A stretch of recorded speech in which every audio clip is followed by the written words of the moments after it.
Well, hello and welcome. Welcome to the Further Faster podcast. I'm Joseph McClendon III, and I'll be your host and your guide on this next little while to do exactly and help you do exactly what the name implies, and that is to help you go further, faster in your life and in your endeavors. And if you've been in this game any length of time at all, and the game being going further, faster, and accomplishing more and becoming a better person, then you know the value of having a coach and a mentor, somebody that can help you, motivate you, and see the things that you might not see to help you go further, faster. And you're going to be delighted with my guest today. His name is Jairek Robbins, and he is the premier coach.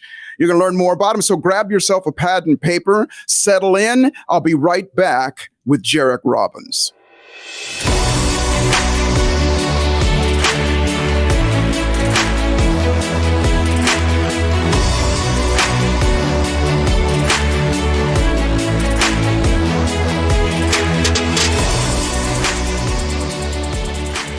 Well, welcome back. Welcome anew to the Further Faster podcast. I'm Joseph McClendon III, and I am absolutely thrilled to introduce you to my guest. And you may have already met him and heard about him. I'm sure you have. But I want to start by saying this. One of the great privileges of having been in this game as long as I have, 30 plus years, is not just meeting amazing people, but meeting amazing people and watching them evolve into greatness. And my guest today, I met him when he was 5 years old. And if you're looking at him now, if you're watching us now, if you're looking at him, or as soon as you see him, you're going to see that smile, which I saw at 5 years old, he just beams with it. And the level of energy that this young man put out. And we spent I want to say, close to a 13-hour flight from California to Australia. And he never shut up the entire time. He talked the entire time, but I was delighted because the questions he was asking and the level of just awareness that this young man had, it was evident that he was going to be spectacular. His name is Jairek Robbins, and he's dedicated his life to helping professionals achieve success by living their purpose in their lives and in their businesses. At only 23 years old, Jairek was awarded the Congressional Award by the United States Congress. And he worked with a variety of A-list companies and organizations, including Harvard University, the United States Marines, United States Air Force Special Forces, USB, BMW, Major League Baseball teams, and U.S. Olympics, and the list goes on and on. He's a trusted advisor and board member of a variety of different companies and organizations. And in addition, he was recently awarded and made the president of Success Enterprises. And today, at 38 years old, he's a father and an amazing husband. And he's dedicated his life because he's had 2 decades of being one of the most outstanding performance coaches. And his experience helps him unlock the secrets to maximizing performance and organizational success. And he's just getting started, I'm telling you. So, Jairek, welcome to the Further Faster podcast. Thank you so much for being here. It's good to be here. I'm excited with that kind of intro. I'm like, shit, this guy's great. I want to meet him. Well, you get to meet me again. It's good to see you, my friend. I'm going to start off by saying, first off, I know, we were going to do this before, but I know you had some weather challenges come through. How are things out there now? Good. We luckily made it through. We had a Category 1 hurricane sweep through and blow over some trees, and luckily not harm anything. I had one of those weird intuition feelings the day before that I needed to buy a chainsaw. And so I told my wife, I need to buy a chainsaw. And she's like, you don't need a chainsaw. And I was like, I definitely need a chainsaw. There's a storm coming. You never know what could happen. She was like, fine. If you really need a chainsaw, go buy a chainsaw. And so I bought one, and a giant tree fell on our road. And I learned something, which is fun. It's one of those like classes of learning experiences. I didn't know how to use the damn thing. So I had it, and I figured out how to turn it on. But I didn't realize there's a technique to cutting through large trees. Right. I thought you just cut straight through it. And so I was out there getting stuck consistently in the tree. And this super nice guy watched me just totally mess it up about 15, 20 times. And he never once told me anything different. And I set it down and I was frustrated. And he said, "Hey, do you mind if I do a couple?" And I was like, "Go for it. I'm horrible at this." And he went over and cut a V first and then went through a stump that was like as big as my arms hugging around it. And I looked at him and I said, "How did you know the secret to success in cutting trees?" And he said, "Oh, I have a friend in California. I cut trees with him a few times." And I stared at him and I'm like, damn, this guy knew the secret sauce the whole time. And he just didn't want to impress it upon me. Exactly. But I was like, man, I wish he would have shared a little earlier and shared a little more. Well, again, he coached you. He had some experience and he came through, and you know the value of that. And first off, because I want to share with you something on that subject, and then we'll jump right into it. But first off, tell everybody where you live, that you were subject to that type of brutalness from that hurricane. Oh, totally. We're in Puerto Rico. So we're in Rincon, Puerto Rico, which is, if you know where the island is, we're on the furthest point to the west. We're known for a beach town, kind of surfer, yoga, stuff like that. But also we get 25 to 35 foot waves in the winter. So the pro surfers all fly down to come surf them. I watch from shore and cheer them on. I go out with like 3 feet or below is my range right now. Yeah, there you go. Well, I know you and your wife, when pandemic hit, you packed up and got the hell up out of there and have been living in paradise for some time. But I want to share with you something. And then we would, yeah. Totally by accident. Or intuition. Oh, really? I thought you did. Well, there you go. Your intuition. We'll talk about that here in a little bit. But I wanted to share with you on the. I know how to use a chainsaw, but I've never used one, and I'll tell you how. I recently, I would say within the last 3 or 4 months, took up something, and for a reason I won't go into it, and that is watching videos that are just soothing. Finding YouTube videos that are just soothing, and one of those types of videos that I watch, guess what? It's tree trimming. I mean, it's tree felling. And I know that about how you cut the V and how to fell a tree. And I feel like I could get out there and with a chainsaw and drop a tree exactly where I wanted to. So it's crazy. But it's amazing. I thought you were going to say the chainsaw competitions where you see the lumberjack. No, I watched that as well. Yes. I'm like, how does he do that? I was like, that took him 7 seconds. That took me 15 minutes to get halfway through the damn thing. I watch those as well. I just find something that it's mind numbing to a certain extent, but it's just interesting to watch stuff like that. Well, let's jump into it, Jairek, because as I said before, you are, and again, I've watched you evolve through the years, and you have become and have been for some time such an unbelievable. To call you a peak performance coach is an understatement with all the people that you've worked with, and your career when you started, it would have been very easy for you to maybe talk about a little bit, lean on your heritage, if you will, but you didn't. I've watched you through the years become your own man and develop your own style. Share with us a little bit about your philosophy about coaching and mentoring people. Sure. So one of my things that my shticks, my things that I picked up along the way, was to, if you have something you're interested in, you should really work to get a personal PhD on the topic. And it started with, they're even calling me Dr. Joseph now on the screen. See, I earned it. That's how it starts.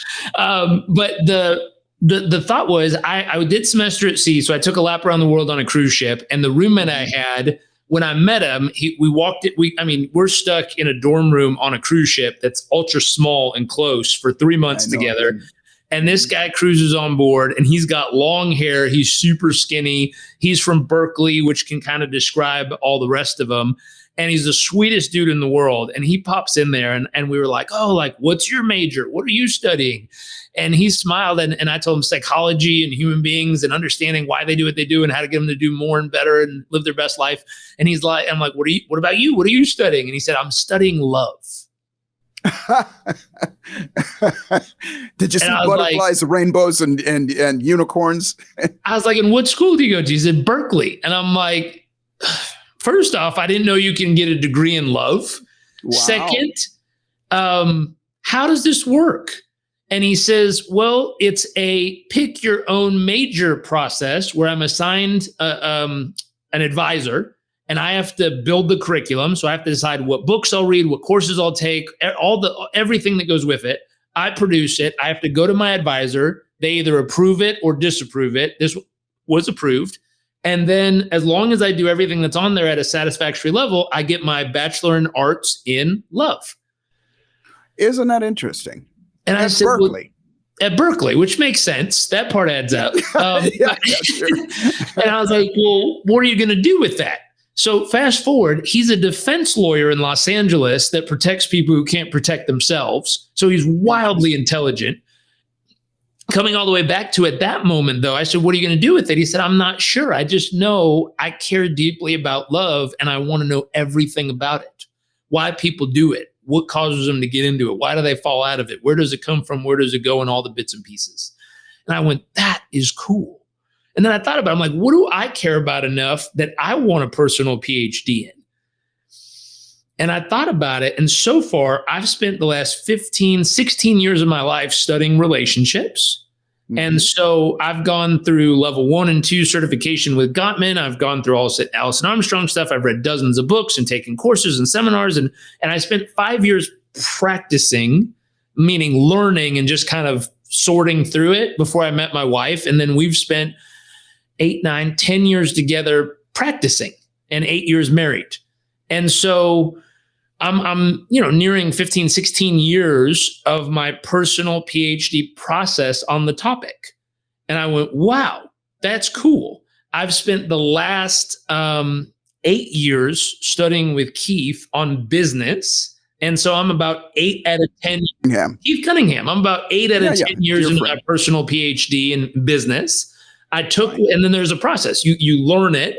And so I learned the information. Then you got to live it, which is the most important part. So I applied it. We had a 143% increase in our business over 3 years. Recently at Success, we're on track to do over 100% growth in revenue and over a 50% growth in profitability in the year that I've taken over since we've been there.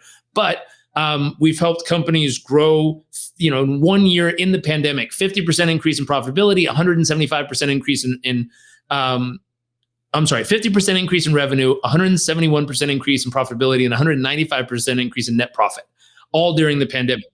And so learned it, applied it to my own businesses and got results. And now we've able to replicate for others.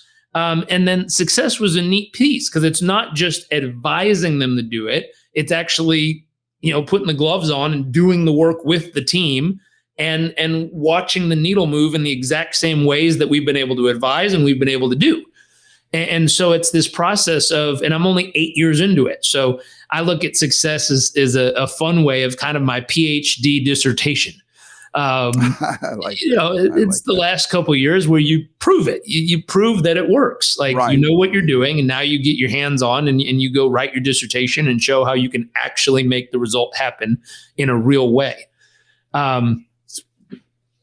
Which is fun. So one of my philosophies there is figure out what's the thing that you're wildly passionate about and craft your personal PhD curriculum over that 4 years to get your master or 4 years to get your bachelor's, 2-3 years to get your master's, and then go for 10 or 12 years to get your PhD.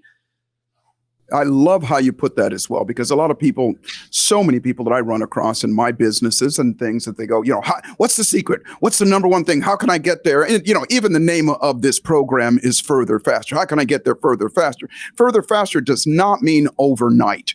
Further faster means it's going to be faster than you going through the school of hard knocks. And you still got to put in the time, the effort, the energy, the capital, and everything that goes along with it as well. And one of the things that I really enjoy about you, and it has been something that is, I'm just going to say a hallmark of who you are, is that you are so invested in helping the person find out who they are, find out what their values are, and help them align those values, help align what they're doing with those values so that they do go further faster. Share with us a little bit about the foundational the concept of core values and what that means with regard to somebody going further faster. Totally. I've done a lot of training. I mean, my dad teaches on values.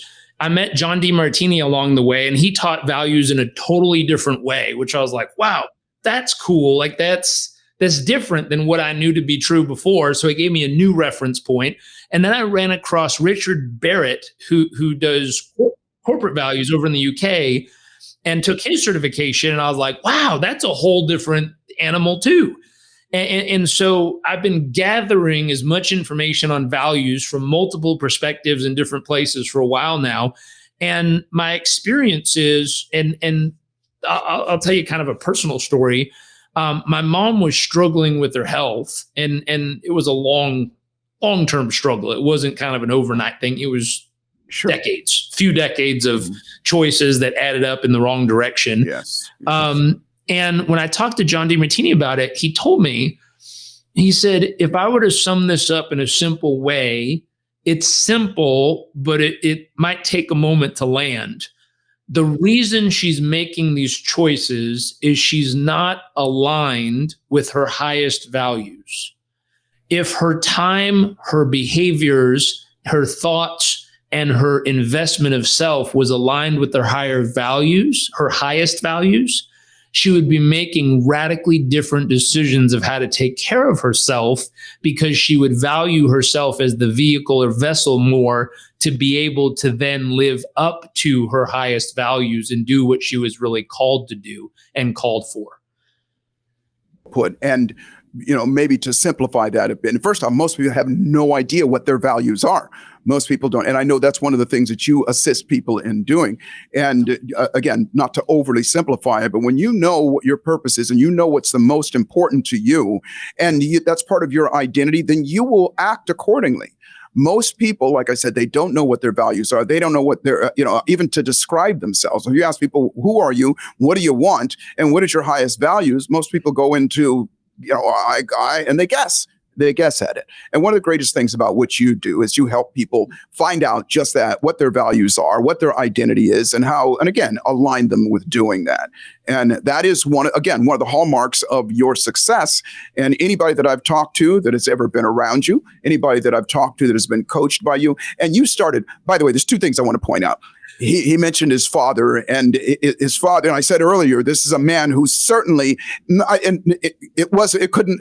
going to say it would have been easier, but he could have easily leaned on his father's reputation and grown from there, but he didn't. His father's Tony Robbins, and he's been my business partner, my dear friend for for as long as this guy's been alive here. And he's my son's godfather. Matter of fact, I just saw your father. We just did an event in Florida. I just got back day before yesterday. But you didn't do that. You stepped out on your own and you made it for yourself. And one of the things I want to point out to everybody that you've said it 3 or 4 times, Jairek, and that is that you got all these certifications and you're constantly learning and you're going out and you're learning more and you're getting, you set your where you're going to go with something, and then you go learn and gather as much information as possible.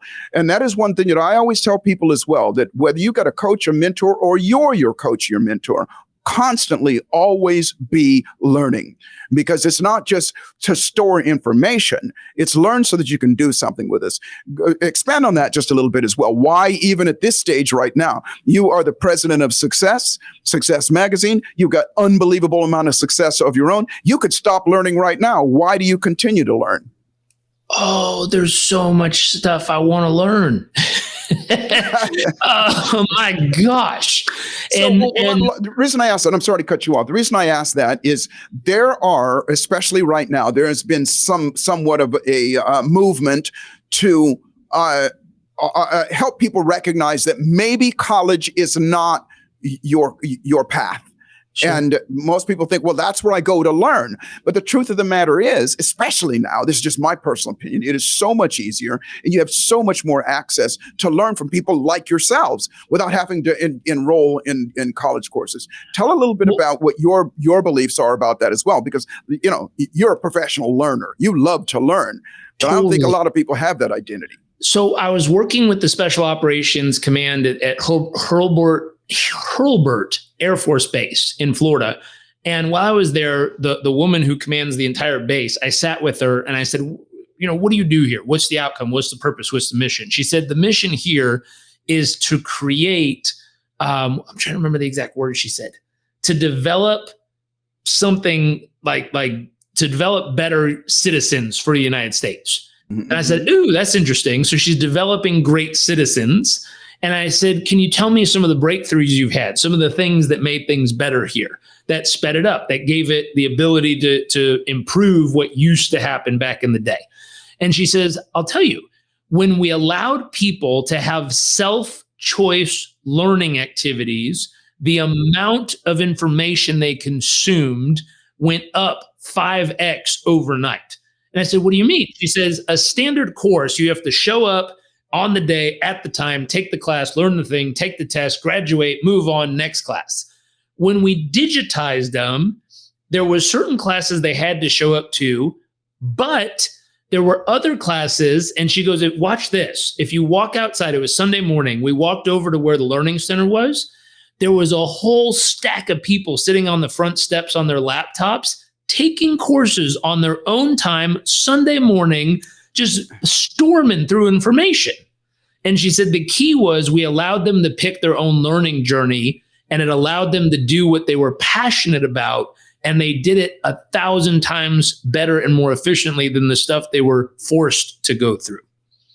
That makes so much sense. And it kind of goes back on what we were saying about your love, the guy that was mastering and majoring in love. You said that he chose his own courses. And because I said chose your own courses, it's time for a break, Jairek. We're going to take a short break. And when we come back, we're going to talk a little bit about powerful partnerships and creating a community for everyone that wants to support. So we'll be right back with Jairek Robbins.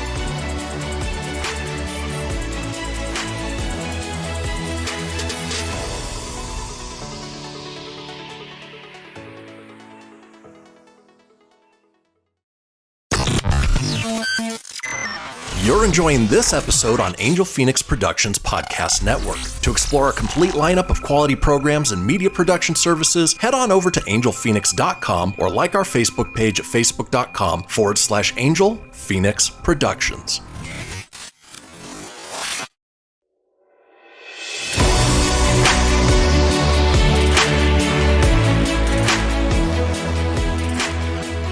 Well, welcome back. I am here with my dear friend of actually most of his life and half of my life, Jairek Robbins. And Jairek was recently just talking to us about the power of learning. And I promised that when he came back, we were going to talk about some of the things, his expertise. And I'm going to tell you right now, Jairek, we're not going to have time to get everything in that I wanted to. So I'm going to formally ask you in front of everybody, if you would honor us in coming back and doing this again at another time. We can dig deeper.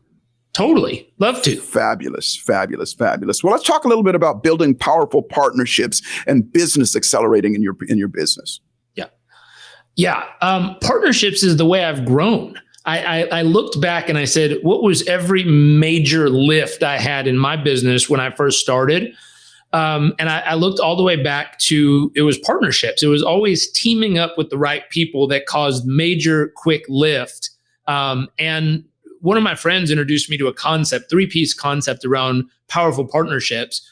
Number one, it's reach. So you need a platform or you need something that has reach or someone that has reach. Number two, it's relationship. So the second R is relationship, meaning someone has know, like, and trust with the community you're wanting to connect with. And then number three, it's a world-class product or service. It has to be world-class. Otherwise, you will lose the relationship and trust, and the platforms won't care. and so when you connect those three together. World-class meaning the quality of the product, correct? It's not always quality of the product, it's quality of the results. And gotcha. So as long as it really gets them the results. And I was meeting with a friend in Texas, and he told me this concept of ROI. And I was like, oh, return on investment. He goes, no, there's 2 types. You only know one. And I was like, what's the other? And he said, return of investment. Then you go to part 2, which is then return on investment. And he said, the first measurement when I invest in companies is how long will it take me to get the return of my investment back? And what is their plan to get it to me? And then number 2, what kind of multiple will I then see on the investment I made? And I looked at that and I said, that should be a requirement for every program or every workshop or every coach anyone ever hires. It should be a conversation of, if I choose to work with you, if I choose to read this book, if I choose to take this course, if I choose to sign up for this degree or whatever it is, how long is the first ROI going to take?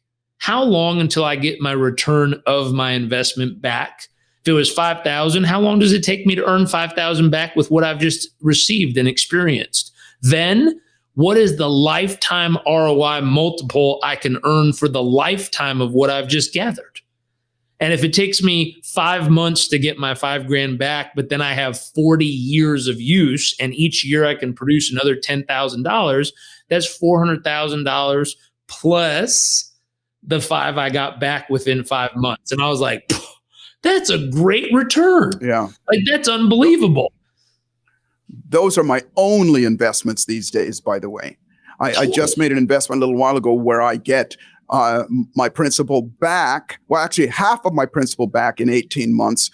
And then the rest of it back in another 5 months after that. And then after that, it's ridiculous. Those are the only investments I make. But I cut you off. You were talking about strategic alignments and building partnerships, powerful partnerships. Totally. So it's coming together. And if you apply the two concepts together, it's saying, hey, does my world-class product or service offer a significant double ROI? So the return of the return on investment for the people buying it. If you can promise that, that's a huge win. You got a solid offering. Second, can the relationship be transferable? Sometimes it is, sometimes it isn't. This is a oops I've seen, where sometimes people get the right person, but the trust doesn't transfer. Let me give you an example. It'd be like hiring a spokesperson that speaks to a certain audience, but that audience does not transfer trust from that spokesperson to you. Meaning they'll listen to them, but as soon as you start talking, the ratings drop. You're like, oh, that trust doesn't transfer. So the trust has to transfer. When the trust transfers properly, so I always think of like Michael Jordan and Air Jordan shoes. Like, that was a company trust transfer between his athleticism and likeliness in the world to that shoe, which was co-branded with him. And all of a sudden, boom, still to this day, he gets a royalty check for $200 million a year off that brand. Unbelievable, right? It's ridiculous. Amazing. He got a solid ROI on that deal. A solid double ROI, because I don't think he invested any money into it. However, he did invest his career and everything that he did. That was his investment. He invested his brand. He took a risk. He put his brand, his likeliness, who he was on the line with Nike that wasn't what it is today back then. And they put their money on him and he put his brand with them and they trusted each other. I don't know all the details between him and Phil and Nike, but it worked. And it worked really, really well. And it came down to reach. They've been, everywhere Nike's willing to put the ads. So they have mass reach. They have a relationship. People have a relationship with, I want to be like Mike. Then they had a relationship to the brand itself, not just him as a person. There's people now who buy Jordans that never saw Jordan play. No, they don't even know. Like, they know of him, but they don't know him. And then the third part, they delivered a really high quality product over and over and over again, whether it's the shoes or the shirts or the shorts or the outfits, they kept delivering quality. And that combination allowed them to sell probably billions of dollars worth of, merchandise at this point. And continue to. What would you say to somebody who is listening to this and goes, well, I don't have a brand, and I'm just getting started. And I, how would I go about creating strategic partnerships or building partnerships and powerful partnerships with somebody? Where would I start? First off, work through the limiting beliefs about not having a brand. So watch Beautiful. This. Preach, preacher. Preach. If your local Girl Scout tribe gets together, they have a depending on who you ask, a world-class product that they sell. Thin mints are deadly. And so, they've got their world-class product and service they pitch. And then reach. How do they get reach? Well, they go make a brand partnership. They go ask a local grocery store if they can sit out front. They ask a business if they can, sit out front. I think the funniest one I saw in California was they set up a little booth outside of a cannabis store.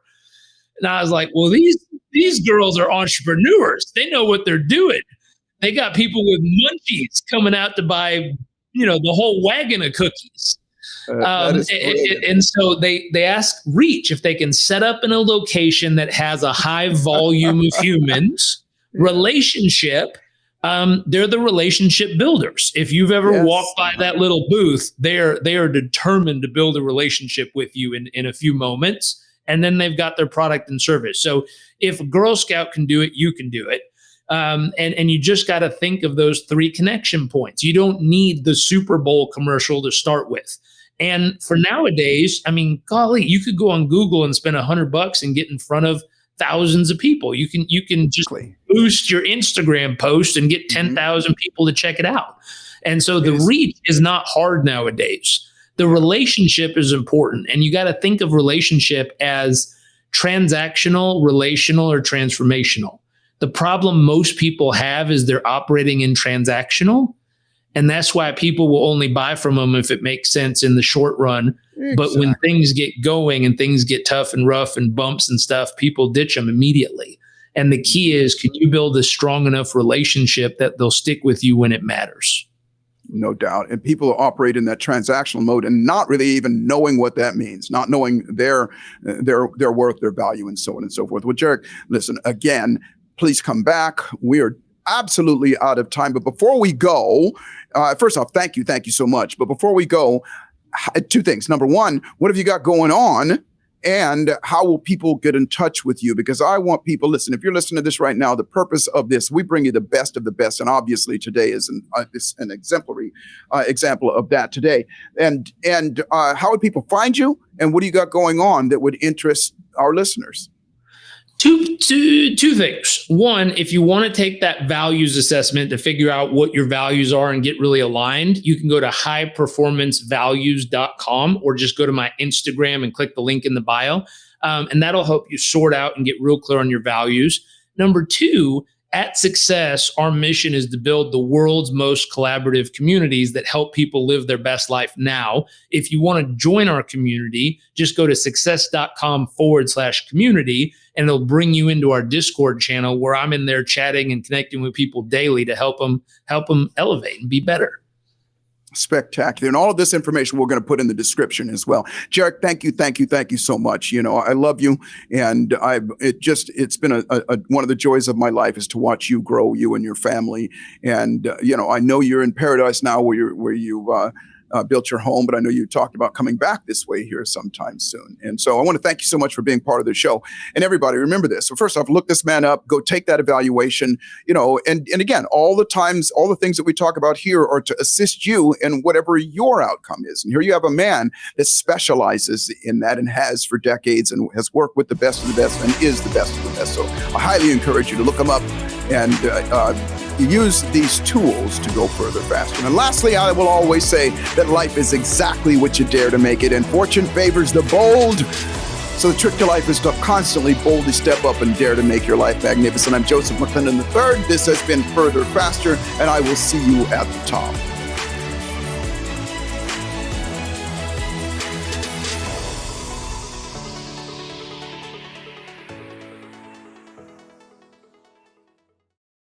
This podcast was a production of Angel Phoenix Productions. Explore more episodes of this show or other great shows on the Angel Phoenix Podcast Network by visiting angelphoenix.com. The views expressed in this show do not necessarily represent those of Angel Phoenix Productions or its advertisers and may contain language that's unsuitable for younger listeners.